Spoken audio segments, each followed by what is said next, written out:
Ready for a hero? Well, let's learn about the extraordinary Francis Pegahmagabow. Francis Pegahmagabow was a native Ojibwe Canadian born on March 9th of 1889 or 1891, depending on where you read, on the Shawanaga First Nation Reserve on Parry Sound. When Francis was 3, his father, Michael Pegahmagabow, died of an unknown illness, and soon his mother was afflicted and passed away of the same thing, so Francis was left being raised by the same man who raised his father.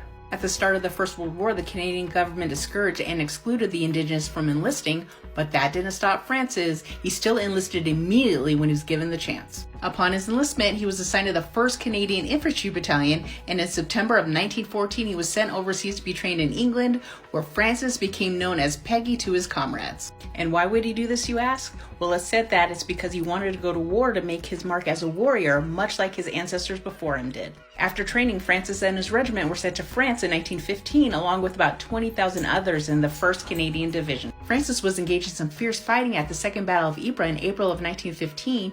You see, this is where Germans used chlorine gas for the first time.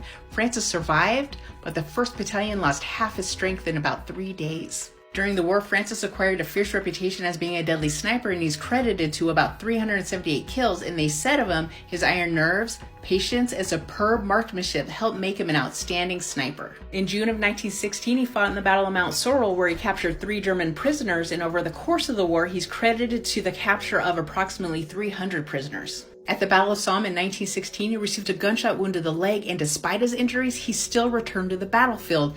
Also in 1916, he received his first military medal for facing enemy fire while trying to dispatch critical messages. At the Battle of Passchendaele in November of 1917, he was under heavy fire to help the Canadians capture the ridge, and for that, he won the first bar of his military medal. After a hospital stint for pneumonia, he returned to action at the Battle of Scarpe on August of 1918, where he won his second bar for his military medal for his valorous actions in the battle.